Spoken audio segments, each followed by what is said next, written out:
से दूर, खबरों से भरपूर। जय हिंद। हमारे साथ बातचीत करने के लिए ओबीसी कमीशन के पूर्व सदस्य और कांग्रेस पार्टी के नेता डॉक्टर शकीलुज्जमा अंसारी साहब हैं।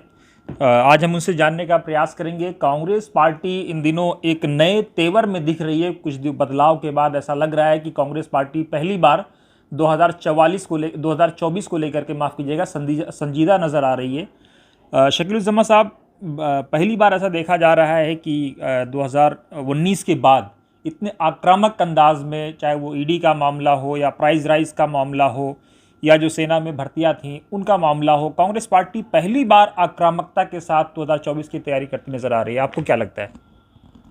देखिए, ये आपकी सोच है कि पहली बार, लेकिन कांग्रेस पार्टी कोई पहली बार इस तरह से आंदोलन में नहीं आई है। पहले भी जब भी आप देखिए, कोरोना के दौर में भी जब इन्होंने लेबर्स को छोड़ दिया था, उनको पहुंचाने का कोई इंतज़ाम नहीं किया था, तो सोनिया गांधी ने रेलवे के लिए इंतज़ाम किया।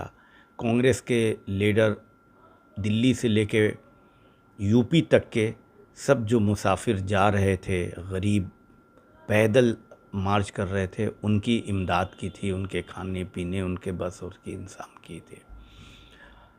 आम तौर पे कहा यह जाता है कि कांग्रेस एक माहौल बनाने की कोशिश है कि पब्लिक के काम के सिलसिले में आंदोलन कम करती है। जैसे महंगाई का बात हो, किसानों की बात हो या नौजवानों की बात हो, कांग्रेस हमेशा आवाज़ बुलंद करती रही है। लेकिन चूंकि मीडिया का एक बड़ा हिस्सा हमारी एक्टिविटीज़ को दिखाता नहीं है, और दुनिया के इतिहास में पहला एक मौका है कि जब सवाल सरकार से नहीं, सवाल पूछे जाते हैं विपक्ष से। ये माहौल मीडिया ने बना रखा है, जिसकी वजह कर आम पब्लिक के बीच में जो आंदोलन हो रहे हैं, जो कांग्रेस अपने रिजनमेंट कर रही है, पार्लियामेंट के अंदर, असेंबली के अंदर अपना एहतजाज बुलंद कर रही है, वो पब्लिक के पास नहीं पहुंच पा रहे। बड़े पैमाने पर कांग्रेस ने किसान के आंदोलन में सपोर्ट किया था। उससे पहले लैंड एक्विजिशन एक्ट में देखिए बढ़ा है, जो उसमें कांग्रेस की कामयाबी कह सकते हैं कि सरकार को झुकना पड़ा था। और आज महंगाई एक ऐसा इशू है जो हर इंसान को, छोटे बड़े को टच कर रहा है। अभी देखिए, पीछे कल ही की बात है कि इन्होंने मिल्क पाउडर के ऊपर और छोटी छोटी चीज़ों के ऊपर भी वैट और ये जीएसटी लगा दिया है। अब जिसकी वजह से हर चीज़ों का दाम, जो पहले डिसाइड हुआ था कि जीएसटी में बेसिक चीज़ों को शामिल नहीं किया जाएगा, उन सबको भी बीएस शामिल किया जा रहा है। अब खुले अनाज के ऊपर जो फ्री रखा गया था, मोदी की दुकानों के ऊपर, अरे कोई आइटम ऐसा नहीं बचा है जिस पर जीएसटी नहीं है। आप लोगों ने खुद दिखाया है कि अब वो कह रहे हैं कि 5% जो जीएसटी लगा दिया है, उसका मल्टीपल इफ़ेक्ट ये होगा कि 10% महंगाई और बढ़ जाएगी। तो कांग्रेस पार्टी आंदोलन लगातार कर रही है, और कांग्रेस पार्टी ये कहते हैं कि सिर्फ ईडी के लिए करती है। ऐसी बात नहीं है, बहुत गलत ये धारणाएं हैं। ईडी जिस तरह से काम कर रही है, वो डेमोक्रेसी के ऊपर ख़तरा है। तो उस पर तो कांग्रेस को बोलना ही चाहिए, और बोलना ही है, और बोलेंगे ही। चूँकि आप देखिए, नरेंद्र मोदी के पीरियड में कम से कम ईडी ने 5000 केस दर्ज किए हैं, और सारे के सारे पॉलिटिकल लोगों के खिलाफ हैं। किसी बैंक के घोटाले करके भागने वालों के खिलाफ ईडी के केस नहीं दर्ज हो रहे हैं। जो आम तौर पे इकोनॉमिक ऑफेंडर हैं, उनके खिलाफ भी नहीं किए जा रहे हैं। सिर्फ जहां इनको सरकार बनाना है, सरकार तोड़ना है, वहां राजनीतिक लोगों के खिलाफ ईडी का केस हो रहा है। और ईडी का रेट जो है इंसाफ देने का, या जो सज़ा दिलाने का, आप जानते हैं 2% से 3% रेट है, लेकिन परेशान लगातार किया जा रहा है। इसी तरह से उस सोनिया जी को या राहुल जी को या कांग्रेस के लोगों को भी परेशान किया जा रहा है। कोई ईडी का नेशनल हेराल्ड में केस बनता नहीं है, इसलिए कि कांग्रेस पार्टी ने जो फंड दिए थे नेशनल हेराल्ड में, वो जर्नलिस्टों के पैसे बाकी थे, बिजली के बिल बाकी थे, टैक्स बाकी थे उनके लिए, और वो उन लोगों को टैक्स के लिए और वो दिया गया। उससे ऐसा नहीं हुआ कि कोई प्रॉफिटेबल कोई काम हुआ है, बाकी उस तो आप सब जानते हैं। लेकिन सवाल ये है, आप कहते हैं मीडिया आपको दिखाता नहीं है। राहुल गांधी सड़क पे जब उतरते हैं तो पूरा लाइव चलता है तमाम चैनलों पे। आपकी पार्टी के बड़े नेता जब दिल्ली में मार्च करते हैं तो पूरा दिन ईडी वर्सेस सरकार और सरकार वर्सेस कांग्रेस और कांग्रेस वर्सेस ईडी चलता रहता है। आप ये कैसे मीडिया पे आरोप लगा सकते हैं कि मीडिया आपको दिखाता नहीं? आप याद करिए 2019 का इलेक्शन था, आधे स्क्रीन पे प्राइम मिनिस्टर मोदी चलते थे और आधे स्क्रीन पे आपके अध्यक्ष राहुल जी चलते थे। तो आप ये कैसे मीडिया पे आरोप लगा सकते हैं? हमारा आरोप नहीं लगा रहे हैं, ये सच्चाई बयान करना मीडिया का दो हिस्सा है। दो हिस्सा हम भी कह सकते हैं या ज़्यादा कह सकते हैं। जो दिन भर सवाल विपक्ष से जो पूछता है उस मीडिया की बात कर रहे हैं। आप जैसे मीडिया तो सच्चाई दिखा रहे हैं। उस वक्त जिस कैंपेन की बात कर रहे हैं उस वक्त भी वो मीडिया उस तरह से नहीं कर रही थी। इलेक्शन की घोषणा होने के बावजूद एक तरह से कैंपेन कर रही थी। खैर उससे कोई मतलब नहीं है। आज आपने जो कहा सोशल मीडिया या जी आपने जैसा सवाल किया, आपने बहुत सही कहा कि आज तो हम कह रहे हैं कि आज अगर मीडिया ने कांग्रेस के आंदोलन को दिखाया तो सब लोग कह रहे हैं ना कि आंदोलन हुआ। आंदोलन तो पहले भी हुआ, किसानों के इश्यूज़ पर हुआ, कोरोना के इश्यूज़ पर हुआ, और राहुल गांधी तो हर वक्त बोलते रहे, सच्चाई बोलते रही, रोड पर भी उतरते रहे। लेकिन सवाल पैदा होता है कि मीडिया एक आज का जदीद वर्ल्ड फेनोमेना है कि जो दिखेगा वो बिकेगा, एक फार्मूला कहते हैं। तो दिखाने के सिस्टम के ऊपर उन्होंने कब्जा कर लिया है, एक तरह से कब्जा कर लिया है। अब उसमें हम डिटेल नहीं जाना चाहते हैं। नहीं, लेकिन हम आपके नेताओं पे एक आरोप ये भी लगता है, इंटरनल अगर बात होती है कि साहब कांग्रेस के लोग मीडिया वालों से संवाद करना ही नहीं चाहते हैं, एरोगेंट होते हैं पावर में ना रहने के बावजूद। नहीं, देखिए कांग्रेस पार्टी तो डेली प्रेस ब्रीफिंग करती है। मीडिया के लोग जो लोग हैं, आप उनसे भी बात कर सकते हैं जिनको एलोकेशन हुआ है, उनके ऑर्गेनाइजेशन की तरफ से कांग्रेस पार्टी का एलोकेशन हुआ है। वो सारे लोग रहते हैं पार्टी के दफ्तर में, हायर एक्टिविटीज़ को वॉच भी करते हैं। उनकी इच्छा भी होती है कि उनके काम भी दिखे, लेकिन इत्तेफाक है, अफसोस है कि उनके काम भी उनके अपने लोगों को भी सेटिस्फैक्शन नहीं है कि वो जितनी मेहनत करते हैं। बताइए क्या कारण रहा कि 28 तारीख से इस रैली को आप लोगों ने शिफ्ट किया, 4 सितंबर को लेकर के गए? नहीं, अभी असल ये है कि ज़िला लेवल पर और प्रखंड लेवल पर भी कुछ इस प्रोग्राम्स होने थे, तो फिर वो लोगों को यहाँ आना था तो उसमें कठिनाई हो रही थी।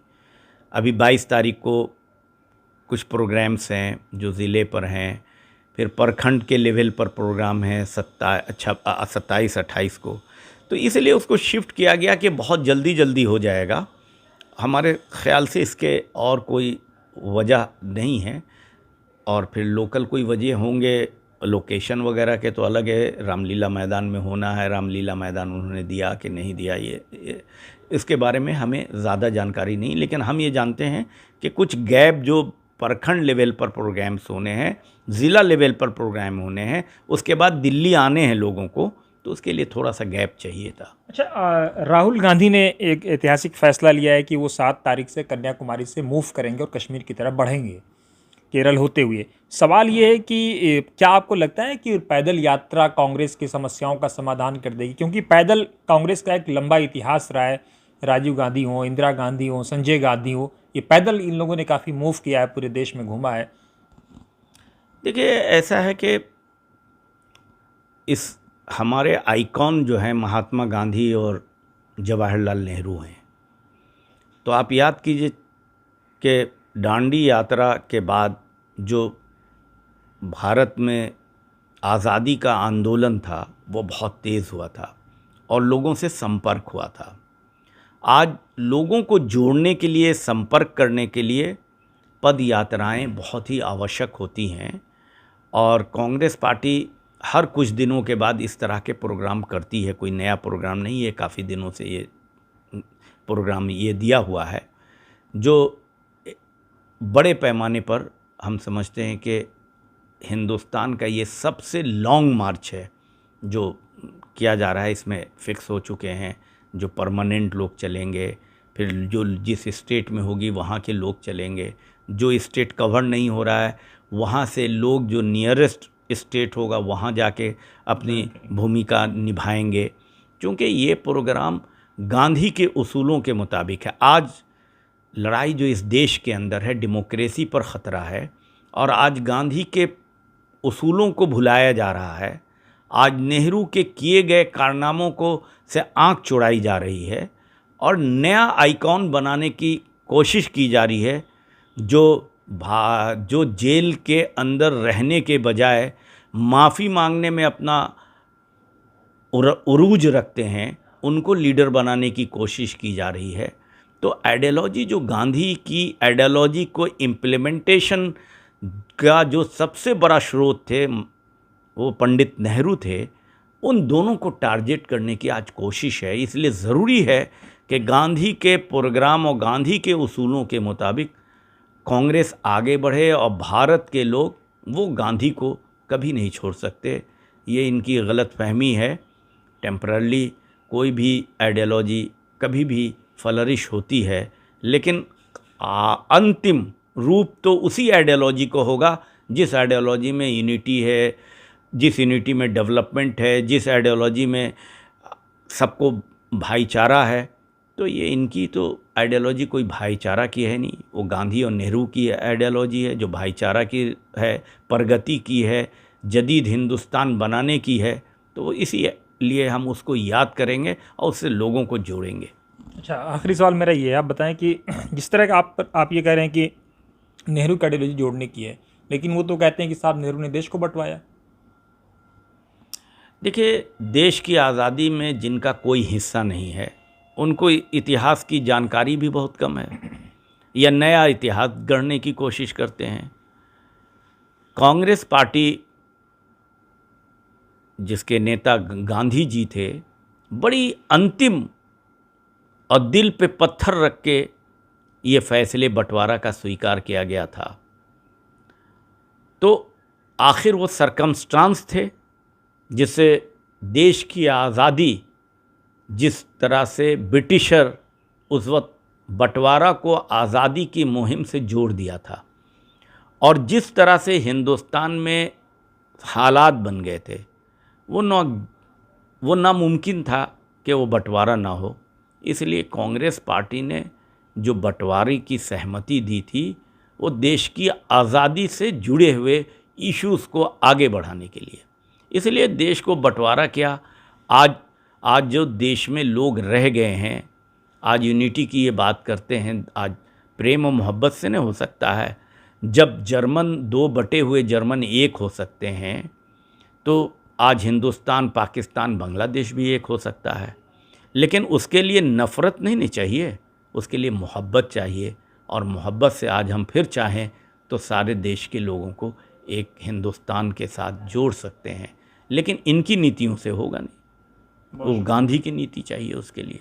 नहीं, लेकिन एक चीज़ और बता, आप कह रहे हैं कि हम बांग्लादेश को साथ लाएंगे और बीजेपी जो अखंड भारत का नारा दे रहे हैं उसके समर्थक हैं, लेकिन इतिहास के पन्ने ये भी बताते हैं कि जब बांग्लादेश की तकसीम हो रही थी और उस ज़माने में इंदिरा जी के सामने ये रखा गया था कि प्रस्ताव कि बांग्लादेश को भारत के साथ मिला लीजिए, तो इंदिरा जी ने ये कहा था, ये आरोप लग रहा है आपकी कांग्रेस पार्टी की तरफ से ये कहा गया था कि क्या आप लोग ये चाहते हैं कि मुसलमान 40 MP और लोकसभा में आ जाएं? नहीं, ये तो जो बयान जो लोग दे रहे हैं वो निहायत गलत बयान दे रहे हैं। आज क्या दुनिया किसी कंट्री को मिलाने की दुनिया अब नहीं है। आगे जॉइंट एक एटमॉस्फेयर बना सकते हैं, वो कहें एक फेडरेशन बना सकते हैं। हमने आज़ादी के, बांग्लादेश की आज़ादी की लड़ाई को मदद की थी, चूँकि डेमोक्रेटिक वे था, चूँकि वेस्ट पाकिस्तान इस पाकिस्तान को रूल करना चाहता था, उनको आज़ादी नहीं दे सकता था। चूँकि बांग्लादेश के इश्यूज़ पर अगर आप जाइएगा तो आप देखिए, शेख मुजीब चुनाव में जीत गए थे, लेकिन पाकिस्तान में उनको सत्ता नहीं दी गई और वहाँ भुट्टो ने टेक ओवर कर लिया और इतना बड़ा मुक्ति वाहिनी की जंग लड़ी। तो इंदिरा गांधी को महसूस हुआ कि हमारे पड़ोस में है, आप देखिए कई लाख शरणार्थी हमारे यहाँ आ गए थे। टिक्का खां उस वक्त वहाँ बंगाल में पाकिस्तान की नुमाइंदगी कर रहे थे डिफेंस के, वो कहते थे कि हमें ज़मीन चाहिए, इंसान को मार डालेंगे। उनका बयान है, उनका कोट है, आप देख सकते हैं। तो ऐसी हालत में इंसानियत के लिए इंदिरा गांधी ने बांग्लादेश की आज़ादी की मुहिम को आगे बढ़ाया, उसको आज़ाद कराया। कभी मिलाने की बात ही नहीं थी। और आज के दुनिया में कोई किसी कंट्री को हज़म नहीं कर सकता है। आइदर के कन्फ्रंटेशन बन सकता है, कोई फेडरेशन बन सकता है। बहुत शुक्रिया।